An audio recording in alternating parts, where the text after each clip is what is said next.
예수님이 500명에게 나타나시다.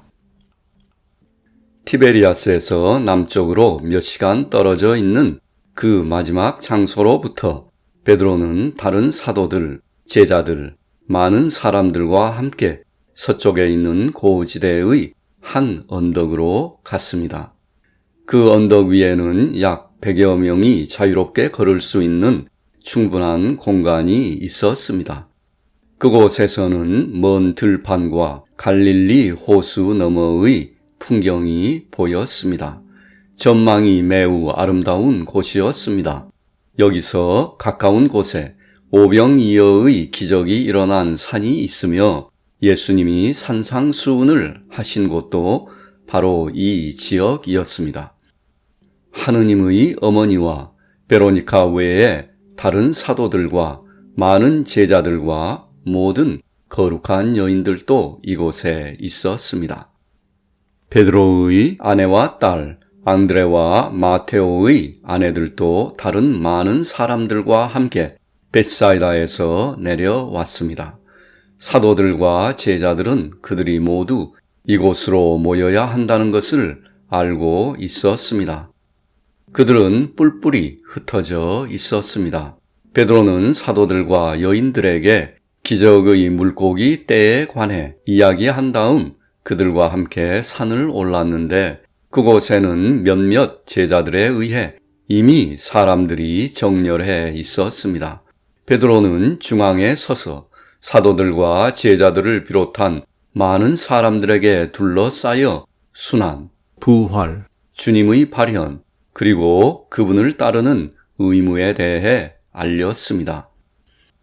그리고 이제 나는 베드로가 왔던 길과 동일한 길로 예수님께서 다가오시는 것을 보았습니다. 그분은 언덕을 올라오셨습니다. 길에 서 있던 거룩한 여인들이 그분 앞에 엎드리자 예수님은 지나가시며 그들에게 말씀하셨습니다. 빛으로 빛나는 그분이 군중을 통과해서 들어오시자 많은 사람들이 몸을 떨며 놀라워 했습니다. 그런 다음 예수님은 베드로가 서 있는 기둥 쪽으로 가셨습니다. 베드로는 자리를 내어드리고 예수님의 반대쪽으로 물러났고 이제 예수님은 군중에게 연설을 시작하셨습니다. 그분은 친족을 버리고 그분을 따르는 것과 그들이 견뎌야 할 박해에 대해 말씀하셨습니다. 그러자 약 200명가량의 사람들이 그분의 이와 같은 말씀을 듣고 빠져나갔습니다. 예수님은 이들이 모두 사라졌다고 말씀하시며 그 약한 자들을 욕되게 하지 않기 위해 온유하게 말씀하셨습니다. 그분은 지상에서 그분을 따른 자들이 받는 고통과 박해에 대해 매우 심각하게 말씀을 하시며 그들이 받을 영원한 상을 암시하셨습니다. 그분은 전에 성전에서 마지막으로 지시를 주셨던 것처럼 사도들과 제자들에게 이런 말씀을 하셨습니다. 그분은 그들에게 처음에는 예루살렘에 남아 있어야 한다고 말씀하셨습니다. 그분이 그들에게 성령을 보내면 그들은 아버지와 아들과 성령의 이름으로 세례를 주고 즉시 공동체를 세워야 합니다. 그런 다음 그분은 그들이 어떻게 흩어지고 먼 곳에서 공동체를 세운 후 다시 한번 모이고 다시 먼 나라로 헤어져 마침내 피의 세례를 받아야 한다고 말씀하셨습니다. 예수님이 말씀하시는 동안 고대 선조들의 영들이 비록 보이지는 않았지만 온 회중을 에워싸고 있었습니다. 예수님은 사라지셨는데 그분의 사라짐은 빛이 그들 가운데서 갑자기 꺼지는 것과 같았습니다.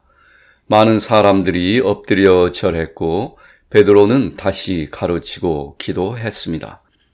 이것은 예수님께서 갈릴리에 나타나셔서 모두에게 그분 자신의 부활에 대해 가르치고 증거하신 중심적인 공적 발현이었습니다.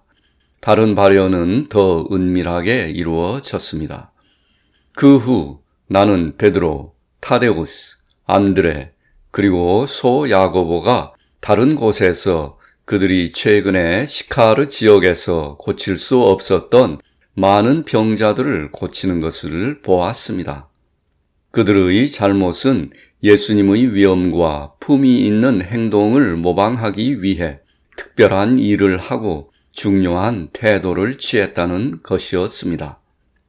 그들은 자신이 받은 것을 겸손히 베풀지 않고 그것이 자기들에게서 나오는 것처럼 주었기 때문에 성공하지 못했던 것이었습니다.